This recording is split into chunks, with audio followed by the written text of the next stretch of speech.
My name is Walter Greer. I'm 66 years old, and I spent 31 years wearing a badge in Richmond, Virginia. I believed I could read people. I trusted evidence over emotion and facts over assumptions. After 3 decades of solving other people's mistakes, I thought I knew how to find the truth. I didn't. The worst mistake of my life never happened on the job. It happened in my own living room while my wife was dying, and I broke every rule I had spent a lifetime teaching others to follow. 3 months ago, my son called from downstairs while I was getting dressed. His voice cracked with panic. "Dad, I think she did something to Mom's medication. I think she poisoned her." I rushed downstairs and found my wife, Ellen, motionless in her recliner. Her skin had turned pale. Her mouth hung slightly open. I looked at my son, and I believed every word he said. I didn't ask questions. I didn't stop to think. I never considered what I actually knew. I grabbed my phone and called the police not to investigate, but to accuse. My wife had just been covered with a white sheet. My son was crying, and grief drowned out 31 years of training. 2 days later, I discovered the truth. The woman I reported was completely innocent. The person I should have called the police on had been standing beside me the entire time. To understand how I could make a mistake that devastating, I have to start much earlier. Ellen and I met in 1983 at a church picnic in Charlottesville. She was 24, wearing a bright yellow dress, arguing with the pastor over the proper way to make sweet tea. I fell in love before the afternoon was over. 8 months later, we were married in her parents' backyard. And for the next 40 years, we built the kind of quiet life most people dream about. We bought a home in Westover Hills, where neighbors waved from their porches and everyone knew each other's names. Ellen taught second grade for 27 years. I worked my shifts, fixed whatever broke around the house, mowed the lawn every Saturday, and tried to be the husband she deserved. We had one son. He was 38 when everything fell apart. He'd always been an average kid, not exceptional, not troubled. He was always close to finding his footing, but somehow never quite got there. He bounced from real estate to mortgage lending before starting a renovation business with an old high school friend. The company did well for a while, until it didn't. I never knew exactly what happened because he rarely talked about work. What I did notice was that, over the past year, he started calling far more often. Almost every conversation ended the same way, with him casually asking whether his mother and I were doing okay financially. I took it as concern. I thought he was simply looking after his parents. I was wrong about that too. 3 years before all this, Ellen was diagnosed with Parkinson's disease. It began quietly. Her handwriting changed. Buttoning her coat became frustrating. One evening she tried to set a glass of iced tea on the table, missed completely, and watched it spill across the floor. She stared at her trembling hands as if they belonged to someone else. A neurologist in Richmond confirmed what we already feared. Parkinson's. Progressive. Treatable for a while, but impossible to cure. Ellen accepted the diagnosis with the same quiet strength she brought to everything else in life. She never wasted time asking why life had dealt her this hand. Instead, she picked up the phone. She called her sister in Charlotte, then two of her closest friends from the elementary school where she'd taught for nearly 3 decades. After that, she brewed a pot of coffee, sat at the kitchen table with a yellow notepad, and made a list of everything she still wanted to experience before Parkinson's took more from her. Visit her cousin in Oregon. Stand at the edge of the Grand Canyon. See a real Broadway show in New York City. Over the next 18 months, we crossed every item off that list. We laughed more than we cried, and for a while it almost felt like we were outrunning the disease. But by last winter, traveling had become exhausting, and even simple routines demanded more strength than either of us had left. I was 66 with a left knee that had never fully recovered from a fall during my years on the force. Ellen needed steady hands on the days I couldn't be there, someone patient enough to help without making her feel helpless. That's when my son suggested hiring a home health aide. He even volunteered to help find one. At the time, I saw it as kindness. Looking back, I realized he was doing exactly what he needed to do to set everything else in motion. She arrived on a cold Tuesday morning in February. She was 31, finishing her final year of nursing school at Virginia Commonwealth University, and she'd already spent 7 years caring for patients in their homes. Every reference described the same thing: a woman who genuinely cared about the people she looked after. The moment she walked through our front door in blue scrubs, carrying a neatly organized medical bag, I understood why. She had a calm confidence that settled the room. She shook my hand, smiled, and said, "Mr. Greer, I've cared for Parkinson's patients before. Your wife is going to be just fine with me." It wasn't false reassurance. It was quiet confidence, and it eased a fear I'd been carrying for months. Ellen trusted her almost immediately. By her second day, I came downstairs to find the two of them in the kitchen making biscuits from scratch. Flour covered the counter. Ellen was laughing so hard she could barely finish the recipe, and for the first time in months, the house sounded alive again. I stood in the hallway and realized how much I'd missed hearing my wife laugh. She quickly became part of our routine. 4 days a week, she handled Ellen's medications with meticulous care, recording every dose, every schedule change, every unusual symptom in a handwritten log. She helped with physical therapy, bathing, getting dressed on the difficult mornings, and stayed beside Ellen through the long afternoons when fatigue made even conversation feel like work. Sometimes she'd read aloud. Other days they'd sit together watching old black and white movies until Ellen drifted off to sleep. I'd pass through the living room and see Ellen resting peacefully beside her, and every single time I'd think the same thing: this woman is a gift. Around March, my son started visiting much more often. He said he wanted to spend as much time with his mother as possible while she was still able to enjoy it. That sounded reasonable. But after a while, I noticed he always seemed to arrive when our caregiver was there. He lingered in the kitchen while she prepared Ellen's afternoon medication. He kept asking detailed questions about dosages, schedules, and prescription bottles. Sometimes I'd catch him silently watching her with an expression I couldn't quite read. I brushed it aside, convincing myself he was simply worried about his mother. About 6 weeks after she started working with us, Ellen had already gone to bed when my son and I sat on the back porch with a couple of beers. He stared into his bottle for a long moment before finally speaking. "Dad," he said quietly, "I need you to hear me out before you say anything." "Okay," I said. My son hesitated before speaking. "Dad, have you noticed anything strange about the way she handles Mom's medication?" I told him no. If anything, she'd been exceptionally careful. She logged every dose, followed the neurologist's instructions exactly, and never seemed careless. He nodded as if he agreed. "You're probably right," he said. "I just don't want us overlooking something. She's young. She's still in nursing school. People make mistakes." It sounded reasonable, and I let it go. But he didn't. Every time he visited, there was something new. One day he claimed he'd found one of Ellen's pills on the bedroom floor. A few days later, he pointed out that 2 afternoon doses had been given about 20 minutes late, according to her medication log. Then he mentioned overhearing her on the phone in the hallway asking someone for money. "I don't know who she was talking to," he said. "I just thought you should know." None of it proved anything. Each detail was harmless by itself, but stacked together, they slowly changed the way I looked at her. Then he showed me something that felt impossible to ignore. He sat me down at the same kitchen table where Ellen had laughed over homemade biscuits and opened his banking app.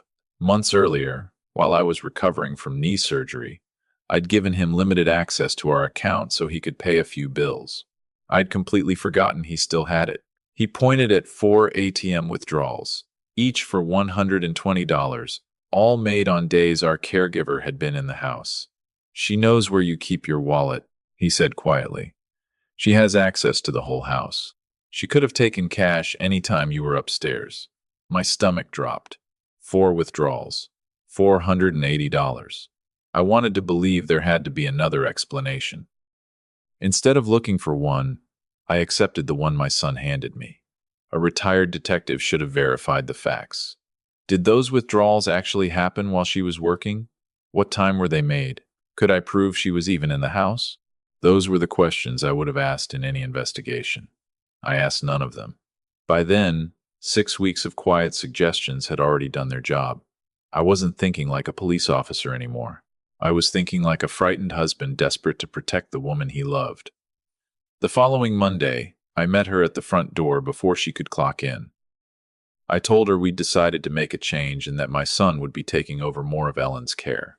She studied my face for a long moment before speaking. "Mr. Greer," she said softly, "if there's something you want to ask me, please just ask." I couldn't meet her eyes.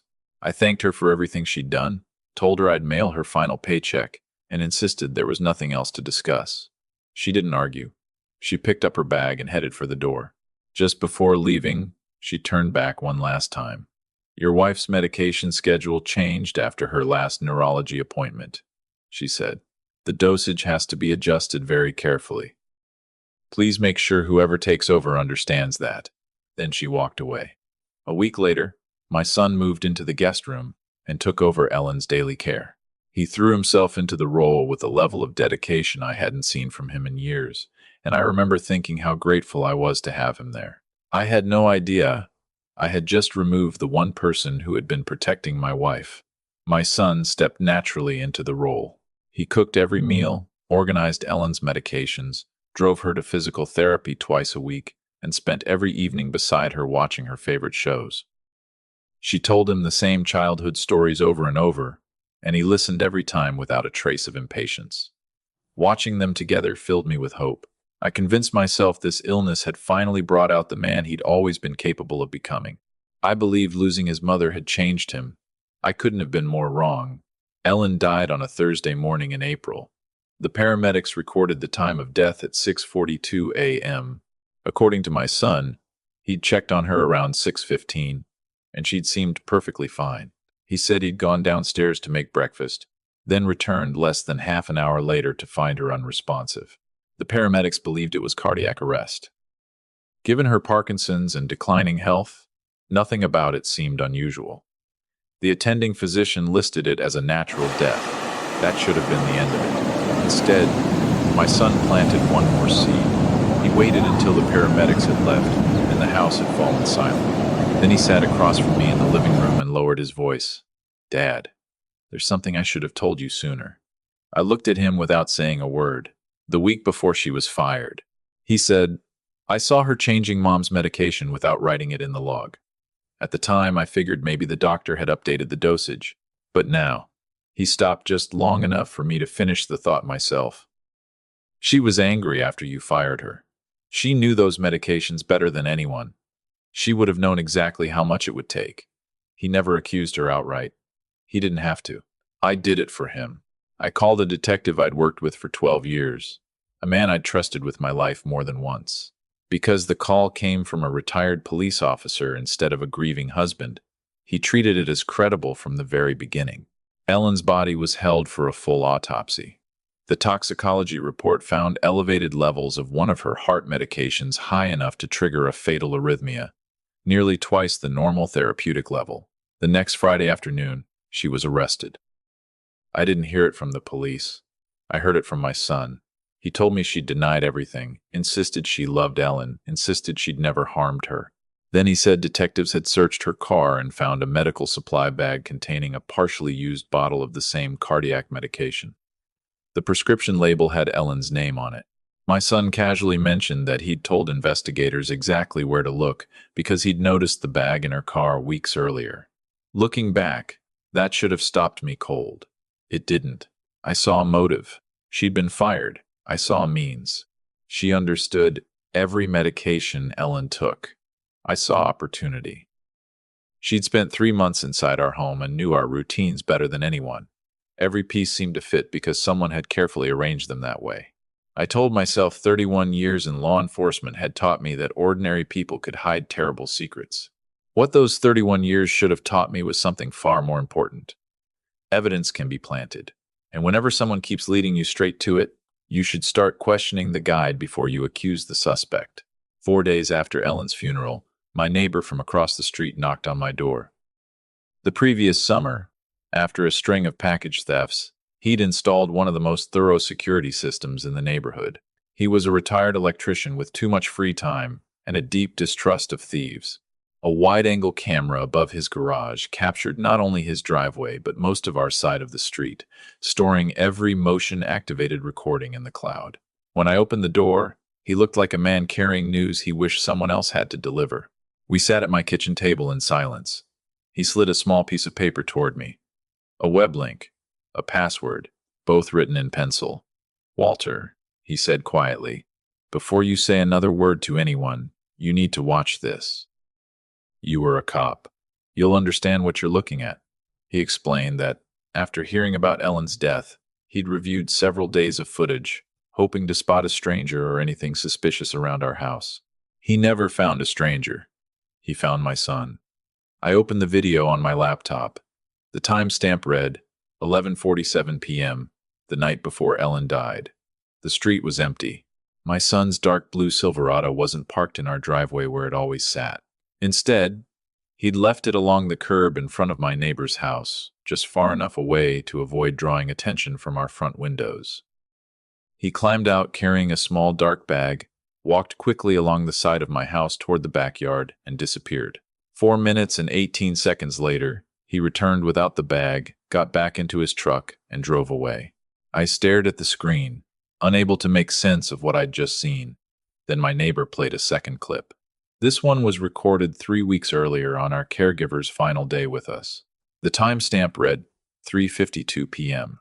She walked out the front door, carrying her medical supply bag and coat, placed both in the back seat of her car, then got behind the wheel. 14 seconds later, my son stepped onto the porch. He waited until her engine started, looked up and down the street to make sure no one was watching, then walked straight to her car. She'd forgotten to lock it. He opened the rear door, reached inside for less than 20 seconds, closed it, and calmly walked back into the house. I couldn't watch another second. I paused the video and buried my face in my hands. My neighbor never said a word. He didn't have to. After 31 years as a police officer, I knew exactly what I was looking at. My son had planted the evidence himself. By then, he'd already been managing Ellen's medications for weeks. He had easy access to every prescription bottle in the house, including the one investigators later claimed they found inside our caregiver's medical bag. He hadn't discovered the evidence. He had created it, and the first video suddenly made horrifying sense. The bag he carried into my backyard the night before Ellen died wasn't random. Investigators would later determine it contained crushed pill residue he was trying to hide. Sometime after midnight, while I slept only a few rooms away, my son walked into Ellen's bedroom and set the final stage for everything that followed. Sometime after midnight, while I slept down the hall believing my wife was safe, my son entered Ellen's room and gave her an injection she never even knew she was receiving. At dawn, he checked on her one last time, confirmed she was dead, then came downstairs and called for me. The panic in his voice, the tears, the accusation, every second of it had been rehearsed. This time, I called the detective for a very different reason. I didn't want to strengthen the case against our former caregiver. I wanted to tear it apart. I told him about the security footage. I asked him to re-examine every piece of evidence, audit my son's financial records, review his access to my bank account, and trace every medication he'd handled during the 3 weeks he'd been living under my roof. The investigation uncovered exactly what I should have seen from the beginning. My son wasn't struggling financially. He was drowning. He owed more than $340,000. His renovation business hadn't simply slowed down, it had collapsed. Contractors were suing him.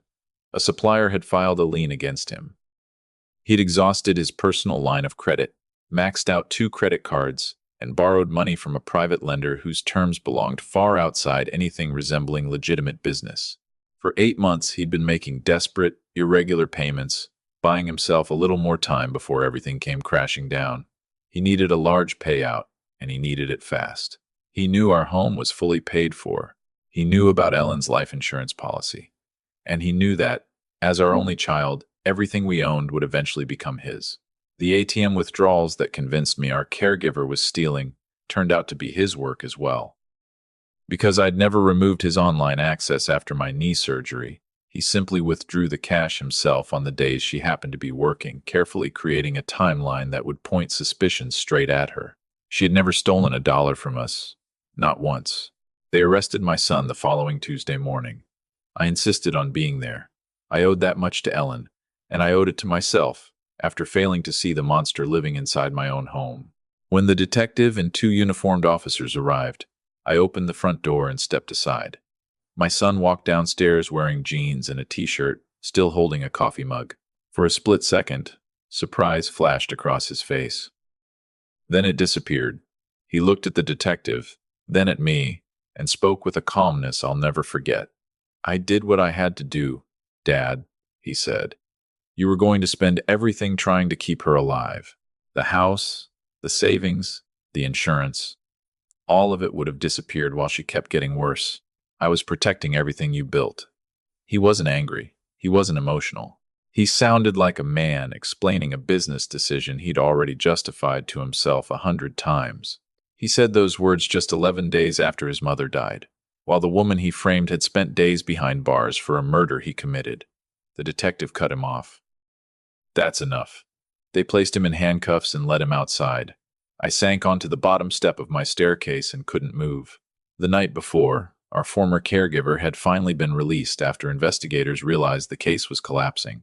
But being released isn't the same as getting your life back. It only means the cell door opens. The damage follows you home.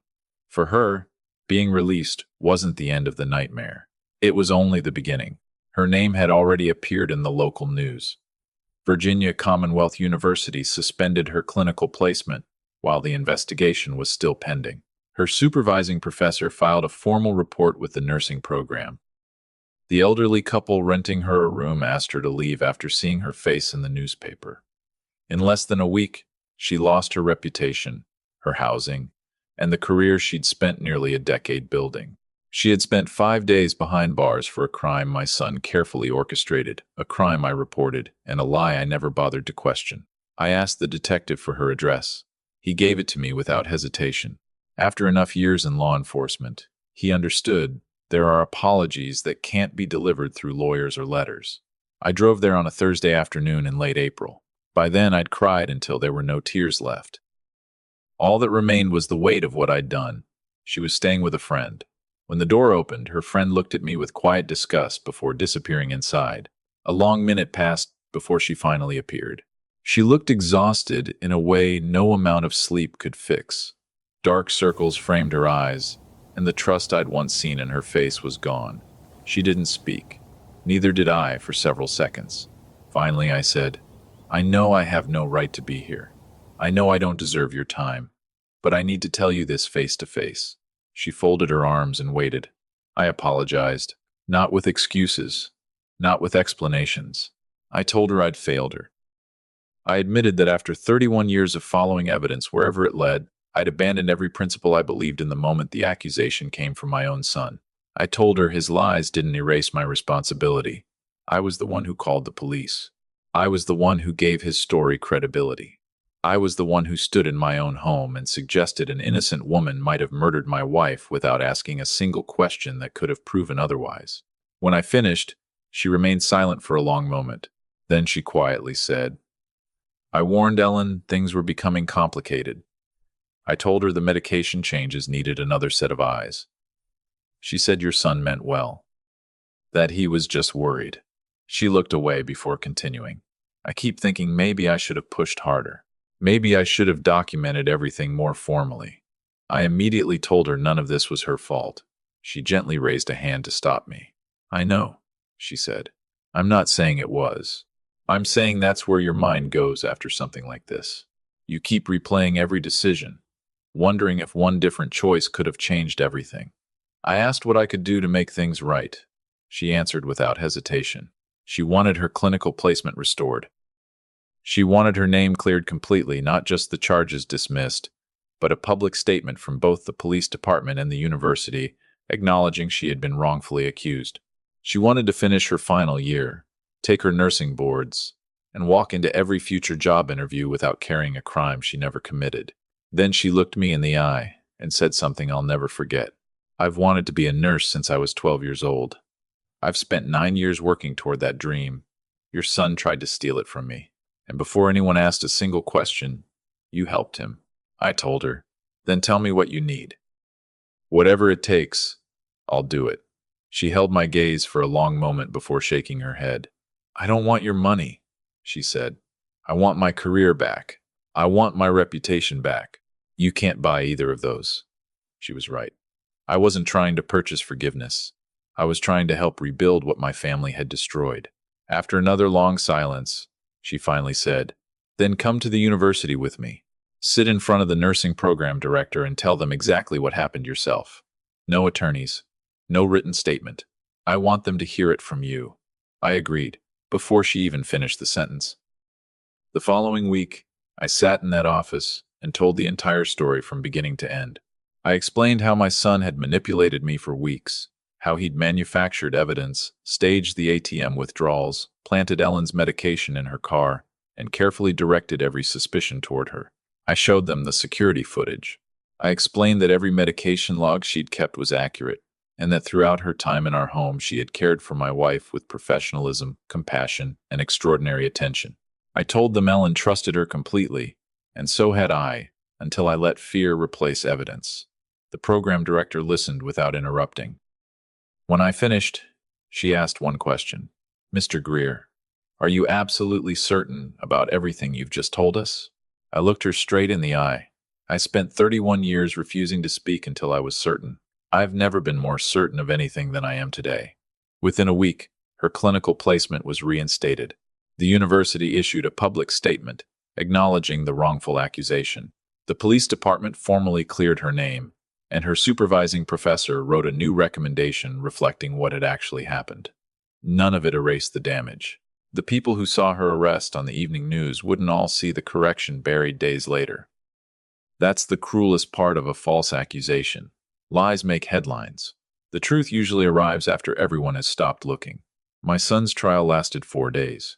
Prosecutors laid out the security footage, his financial records, the toxicology findings, the timeline of Ellen's death, and testimony from the private lender who confirmed the crushing debt that had cornered him.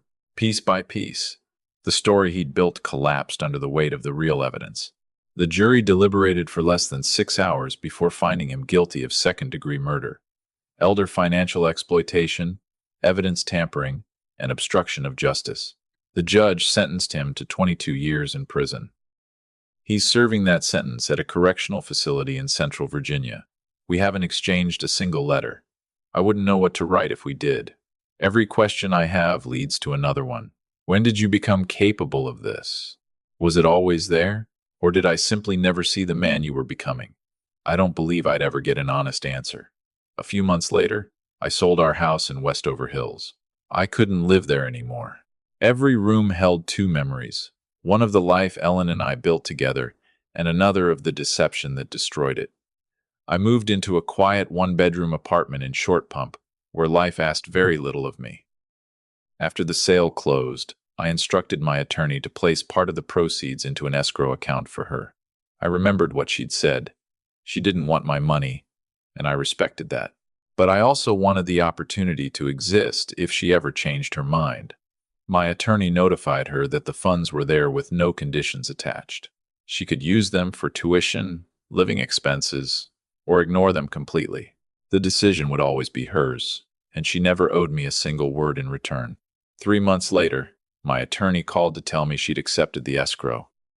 She used it to pay off the rest of her tuition and replace the nursing equipment that had been seized as evidence and returned to her damaged. Hearing that brought a small measure of peace. It didn't erase what happened, but at least it removed one more obstacle my son had placed in her path. I used the remainder of Ellen's life insurance and what was left of our savings after the legal expenses to establish the Ellen Greer Nursing Scholarship through the Virginia Nurses Association. The fund supports first-generation nursing students working in home health while finishing their degrees, because those are often the students carrying the heaviest burdens with the fewest resources. I invited her to join the scholarship's advisory board. She accepted, but she was completely honest about why. "I'm not doing this because I've forgiven you," she told me. "I'm not there yet." Then she added, "I'm doing it because Ellen deserves to be remembered for something that helps people, and because these students are people I understand." That was enough for me. Forgiveness isn't something you ask for. It's something another person decides, if they ever can. Since then, we've spoken only 4 times. Twice during meetings for the scholarship.